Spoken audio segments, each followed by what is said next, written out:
حضرت جی یہ سب کچھ کہنے کے بعد میں ناچیز اشرف کے اس مسئلے کو لوگوں میں اس کے مخصوص رنگ کے ساتھ پھیلانے اور اچھالنے کے سبب کی طرف آتا ہوں کہ اصل میں اس مسئلے کے اچھالنے کا سبب جو ہے حقیقی اس پر خدا کی لعنت بنی ہے. وہ لعنت الہی کیا پڑی اس پر, غضب خدا کیا ہوا اس پر, کہ جب وہ میرے مناظرہ شوکت سیالوی کے ساتھ جو ہوا تھا اس کے اندر ثالث بن کر آیا تھا نا, تو اس کے سامنے سکولوں کالجوں کے بڑے بڑے کفر اور گستاخیاں اللہ رسول کی پیش کی سامنے رکھی, وہ ٹس سے مس نہیں ہوا. جب اس کے سامنے کرم شاہ اظہری کی بات آئی, جس کو ہم کرم شاہ اظہری کہتے ہیں, اور مولانا عبدالرشید صاحب جو تھے جامعہ نظامیہ کے فوت ہو گئے ہیں, یہ خادم کے اور سب کے استاد تھے, کشمیر کے تھے, وہ بھی کرم شاہ کہتے تھے. یہ مجھے خادم نے خود بیان کیا تھا, خادم رضوی نے یہ خود مجھے بیان کیا تھا. مولانا عبدالرشید صاحب اس کو کرم شاہ کہتے تھے. کرم کا معنی ہوتا ہے کیڑا, کیا ہوتا ہے کیڑا. وہ کرم شاہ نہیں تھا, وہ کرم شاہ تھا. کرم کا معنی ہوتا ہے مہربانی کا. تو جب کرم شاہ کا ذکر آیا نا اور اس کے کفریات میں نے سامنے رکھے, اس کے خلاف چند باتیں کرنے لگا, تو یہ آگ بگولا ہو گیا. پہلے ٹس سے مس نہیں ہوا, اللہ رسول کی تمام گستاخیوں پر اس ذلیل کے چہرے پر تیور بھی نہیں بدلے.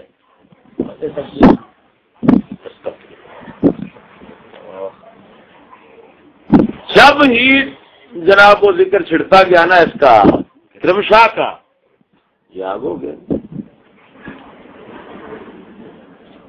کہتا بس ہم جانتے ہیں کہ پیر کرم شاہ صاحب کو فلانا یہ ہے وہ ہے, بس ان کے خلاف نہیں ہم سنتے تھے. حضرت یہ کیسے مثال, یہ ایک ایسے تھا جس طرح کہ ایک شخص تھا, اس کے باپ کو جوتے مار رہا تھا کوئی آدمی, وہ ساتھ بیٹھ کر دیکھ رہا تھا. اس کا ایک کتا ساتھ کھڑا ہوا تھا, جوتے مارنے والے نے ایک جوتا اس کے کتے کو مار دیا. حضرت کو ناراض ہو کر کھڑا ہو گیا لڑنے کے لیے, کہنے لگا بغیرت ہمیں سمجھا ہے, میرے باپ کو مارا تھا, میرے کتے کو بھی مارنا شروع کر دیا.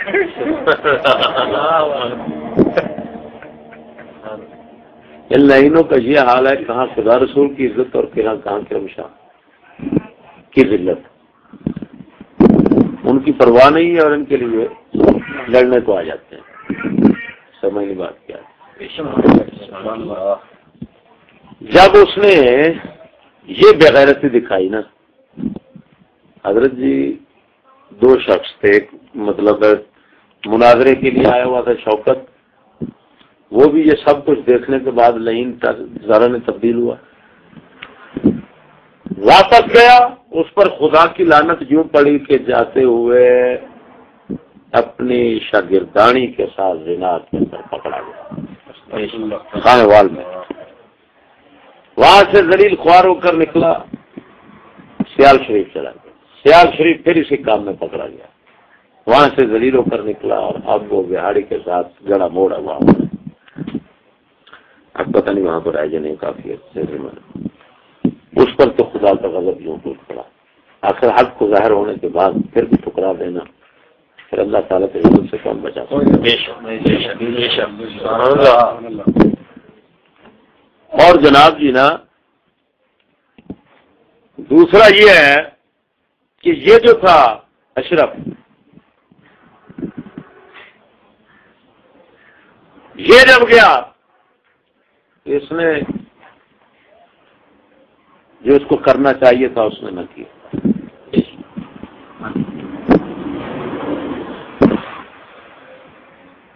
یہ بھی اسی طرح مخالفت پر اڑا رہا. نتیجہ یہ نکلا کہ اس نے یہ مسئلہ چھیڑ دیا جس کی وجہ سے پورے ملک کے اندر اس کی ذلت و خواری یہ بن گئی کہ اس کے جو شائقین، اس کے یعنی طلبگار، جو اس کے محبت کرنے والے، اس کو چاہنے والے، اس کے تلامذہ، جو اس کے نام پر جو مدرسوں کے نام رکھے ہوئے تھے نا، انہوں نے اس کا داخلہ منع کر دیا. انہوں نے کہا ہمارے مدرسے میں نہیں آنا چاہیے. بے شک سبحان اللہ. خدا کی ایسی لعنت پڑی کہ مسئلہ وہ چھیڑ دیا جس کے چھیڑنے کی کوئی حاجت نہیں تھی. میں اس سے پوچھتا ہوں کہ یہ جو مسئلہ ہے کہ اگر ایک آدمی نبی اکرم صلی اللہ علیہ وسلم کو ہمیشہ ہمیشہ کے لیے نبی سمجھتا ہے، جس طرح کہ میں نے ابھی مذاہب اور مواقف کے بیان کے اندر میں نے ایک مذہب بیان کیا ہے، تو اس سے میں پوچھتا ہوں بتا اس کے لیے شرعی حکم کیا ہے؟ وہ کافر ہے کہے گا نہیں، گمراہ ہے کہے گا نہیں، فاسق فاجر ہے کہے گا نہیں. اور ظالم تو جو جس کی وجہ سے نہ کفر لازم آتا ہے، نہ دلالت لازم آتی ہے، نہ فسق لازم آتا ہے. ایسے مسئلے کو کیوں اچھالا اتنا؟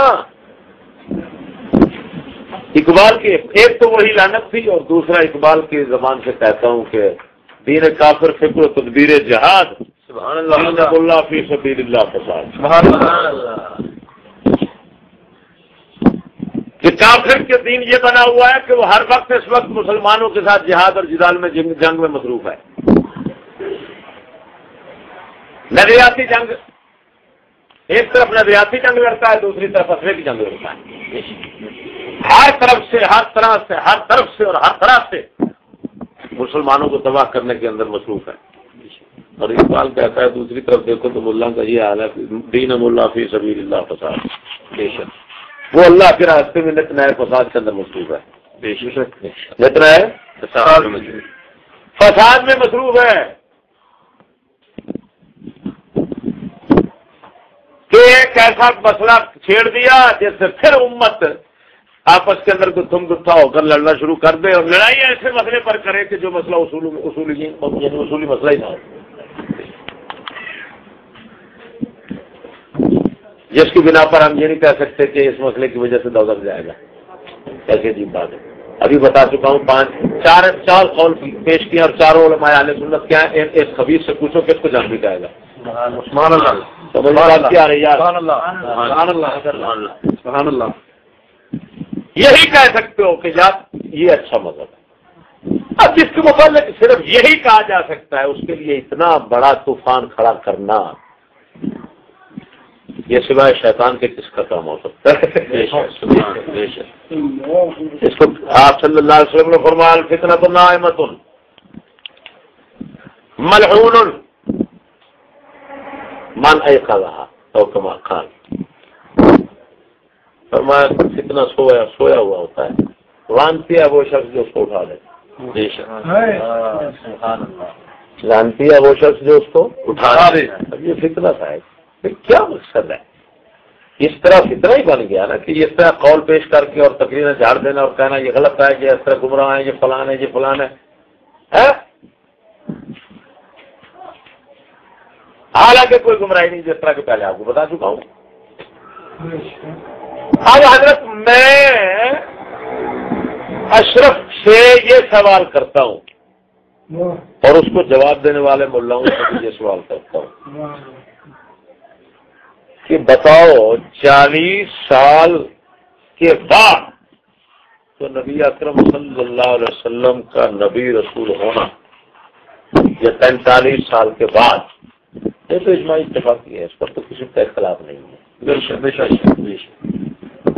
اس میں تو کسی کو جھگڑا نہیں ہے. ایسا بتاؤ کہ 40 یا 45 سال کے بعد والی جو رسالت اور نبوت ہے، جس کے اندر پھر آپ صلی اللہ علیہ وسلم پر شریعت مطہرہ نازل ہوئی ہے، قرآن پاک مکمل ہوا ہے. تمہارے ملک کے اندر اس وقت دنیا میں اس نبوت اور رسالت کے ساتھ کیا ہو رہا ہے؟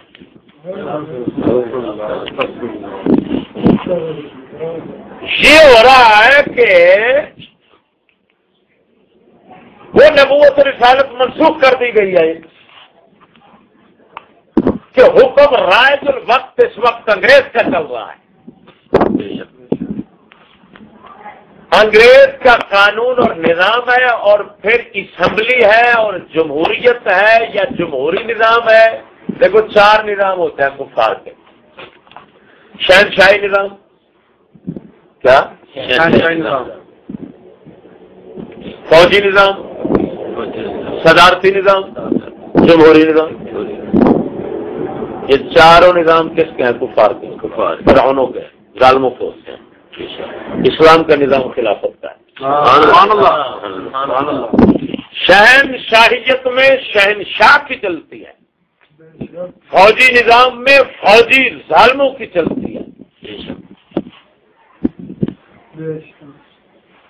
اور جو جناب جی صدارتی نظام ہوتا ہے اس میں صدر کی چلتی ہے، وہ جائز ناجائز جو مرضی کرتا ہے. اور جمہوری نظام میں صرف اسمبلی کے خنزیروں کی کثرت کی چلتی ہے. بے شک جو زیادہ لوگ ان میں سے کہہ دیتے ہیں وہی قانون بن جاتا ہے. ایسے ہے نا. اور خلافت وہ ہے جس میں صرف خدا کی چلتی ہے. سبحان اللہ سبحان اللہ سبحان اللہ. اسلام کا کیا کون سا نظام ہے؟ خلافت. باقی چاروں ظلم اور کفر کے نظام. شہنشاہی سعودیہ میں چل رہی ہے. یہاں پر وادی کو نظر نہیں آتی کہ کتے کے بچے وہاں پر کہو ان کو یار یہ شہنشاہیت کہاں سے آئے گی؟ اسلام میں تو خلافت ہے. تم خلیفے کی خلافت کی بات اور خلیفے کی بات آ جائے تو وہ صبح سعودی حکومت ختم ہو جائے گی، کیونکہ خلیفہ ہونے کے لیے قریشی ہونا شرط ہے اور وہ قریشی نہیں ہے.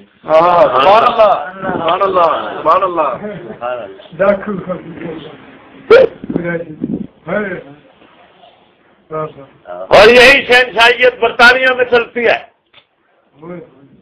یہ ملکہ وکٹوریہ کی نسل میں جناب چل رہی ہے. یہ جارج شرشو ہے، یہ جارج فلانا ہے، یہ جارج فلانا ہے، یہ ملکہ الزبتھ ہے. کیا سمجھ نہیں آ رہی؟ سبحان اللہ. لیکن تمہارے ملک کے نظام جو ہے یہ 3 رہے ہیں، صدارتی بھی رہا ہے، فوجی بھی رہا ہے اور جمہوری بھی رہا ہے. ایسے نا نہ صدارتی میں رسالت کی رسالت چلتی ہے، نہ فوجی نظام میں رسالت چلتی ہے، نہ جمہوری نظام میں رسالت چلتی ہے. تو میں پوچھتا ہوں جہاں پر سید الانبیاء صلی اللہ علیہ وسلم کے نظام اور قانون کے مقابلے میں کفر، نبیوں کا حکم نہیں چل سکتا، نبیوں کا قانون جن کے مقابلے میں نہیں چل سکتا، وہاں پر یہ لائنوں کے کہیں فوج کا چلتا ہے، یہ اسمبلی کے ووٹوں کا چل رہا ہے، اور جناب جی کہیں صدر کا چل رہا ہے. میں پوچھتا ہوں جہاں تمہارے ملک میں اتنے سال سے یہ کفر کے نظام چل رہے ہیں، رسول اللہ کے نظام کی بات کرنا انتہا پسندی قرار دیتے ہیں اور دہشت گردی قرار دیتے ہیں. ارے مردود، جب تمہارے ملک میں یہ ہے، اب عملی طور پر بات سمجھنا، عملی طور پر جائز ناجائز حلال حرام کے قانون بنانے والا بیٹھا ہوا ہے صدر، یا بنانے والی بیٹھی ہوئی ہے فوج، یا بنانے والی اسمبلی بیٹھی ہوئی ہے. وہ کثرت رائے سے جو قانون بنا دیتے ہیں، حلال کو حرام، زنا کو جائز کر دیتے ہیں، رضامندی کا زنا جائز ہو جاتا ہے فلاں. اب میں پوچھتا ہوں یہ عملی نبوت کے دعوے دار بنے بیٹھے ہیں، وہ ظالم جو رسول کی رسالت اور نبوت جس کو سب مانتے ہیں 40 سال کے بعد والی، ہاں جی، وہ تمہارے ملک میں ختم ہو چکی اور کافی یہ عملی نبوت کے دعوے دار بن کر بیٹھے ہوئے ہیں. ہاں جی، تو ادھر نبوت مسئلہ نبوت پر رسالہ لکھ رہا ہے اور بک بک کر رہا ہے، اور میں پوچھتا ہوں کہ وہ جو نبوت ہے، نبوت اور رسالت کا جو اتفاقی مسئلہ ہے، اجماعی مسئلہ ہے، اس نبوت اور رسالت کو ختم کیا جا چکا ہے اس ملک کے اندر.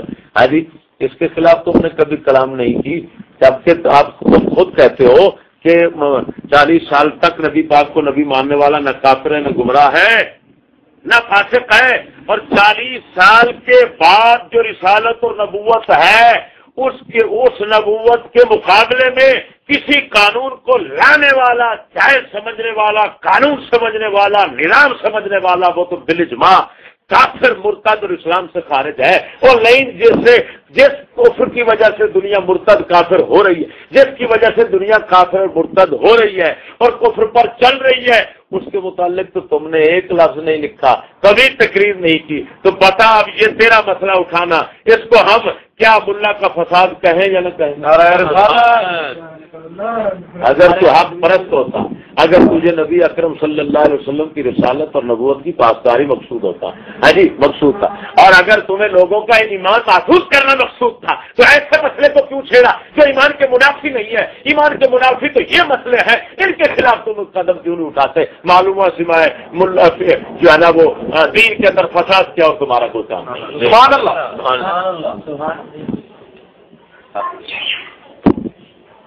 اس مدرسے میں وہ رہا افغانستان لگتا ہے، وہ پیپلز پارٹی کا ہے، کون نہیں جانتا پیپلز پارٹی کا منشور جو ہے وہ روٹی کپڑا اور مکان سوشلزم ہے، اور اس لائن سے پوچھ جو کہ اسلام کے مقابلے میں نظام دینے وہ تو کافر ہوتا ہے، وہ تو مرتد ہوتا ہے، تو مرتد کے مدرسے میں بیٹھا ہوا ہے، اس کو کبھی تبلیغ کی ہے کہ تو مرتد ہو گیا؟ سبحان اللہ۔ زنا بل پاس ہوا، پیپلز پارٹی تھی اس وقت جنرل مشرف کے ساتھ، کاف لیگ بھی ساتھ تھی، ہاں جی فلانی لیگ، اور کاف ایم کیو ایم ساتھ تھی، فلان ساتھ تھے، ایسے تھے نا، ہاں جی ان سب کے ووٹوں کی کثرت سے جناب وہ قانون پاس ہوا۔ اس سے پتا جو زنا کو جائز کرنے والے تھے ان میں تیرے مدرسے کا محتمم بھی موجود تھا، تو لائن اس کے خلاف تم نے خطاب کیا اور کہا کہ یہ پیپلز پارٹی مرتد ہے۔ سبحان اللہ۔ زنا کو جائز کر رہے ہیں یہ دلے ہیں، یہ جنرل ایسا ہے، فلاں ایسے، الطاف ایسے، اور دوسروں نے جو مخالفت کی تھی وہ بھی حزب اختلاف کی وجہ سے کی تھی، حزب اقتدار مخالف، ہاں جی ان کا یہ مطلب نہیں کہ کو دینی غیرت کر کی وجہ سے وہ یعنی مخالفت کر رہے تھے چکنجا پارٹی اور فلان، سمجھ نہیں آ رہی؟ بے شک بے شک بے شک۔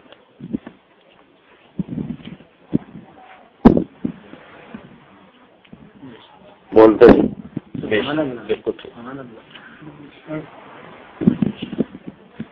دوسری بات یہ ہے کہ یہاں مثال دے کر مسئلہ سمجھاتا ہوں۔ ایک ہوتا ہے زبان سے دعویٰ کرنا میں نبی ہوں، ایک عمل سے دعویٰ کر دینا۔ زبان سے دعویٰ کیا تھا مرزا قادیانی نے، عمل سے دعوے کی مثال دیکھو۔ ایک آدمی جا کر ہائی کورٹ پر قبضہ اور اس پر سپریم کورٹ پہ قبضہ کر لیتا ہے، قبضہ کر کے اور چیف کی کرسی پر خود بیٹھ جاتا ہے، جج پر جو ہے احکام جاری کرنا شروع کر دیتا ہے، جج اس کی ماننا شروع کر دیتے ہیں۔ بتاؤ اگرچہ وہ زبان سے نہ کہے میں چیف ہوں، لیکن جب عمل اس نے کام ہی چیف والا کر کے دکھا دیا، اب اس کو چیف ماننا پڑے گا کہ نہیں؟ ماننا پڑے گا، وہ عملی چیف بنا ہوا ہے اگرچہ زبان سے نہیں کہہ رہا۔ بے شک۔ وہ لہینو قانون بنانا نبی کا کام بھی نہیں ہوتا، رسول کا ہوتا ہے۔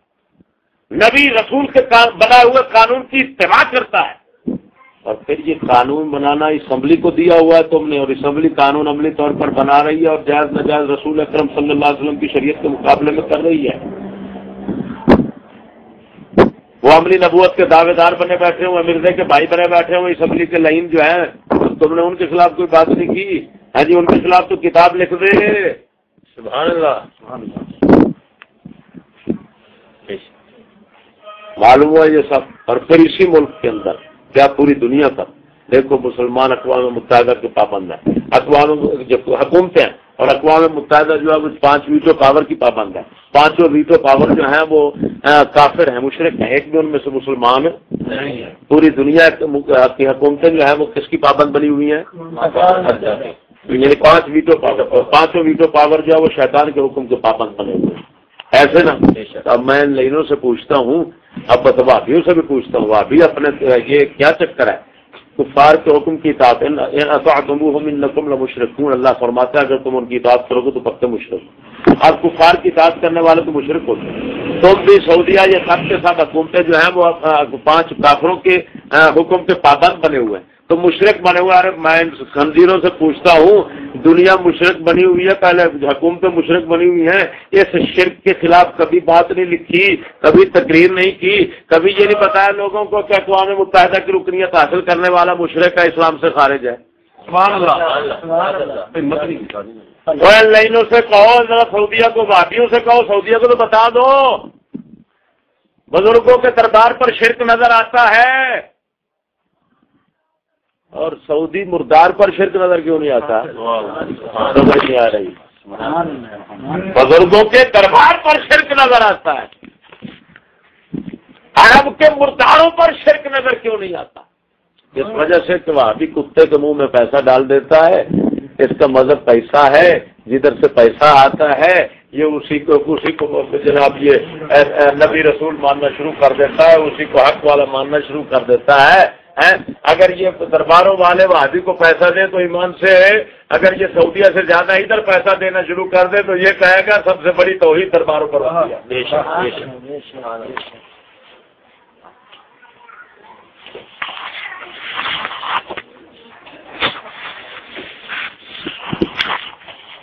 سمجھ آئی؟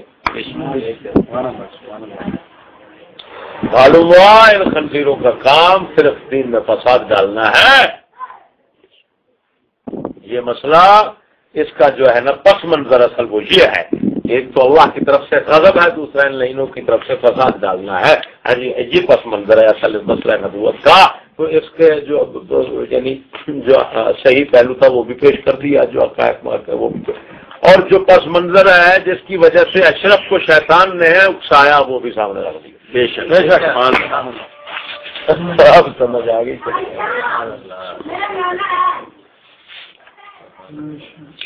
وما علیہ السلام.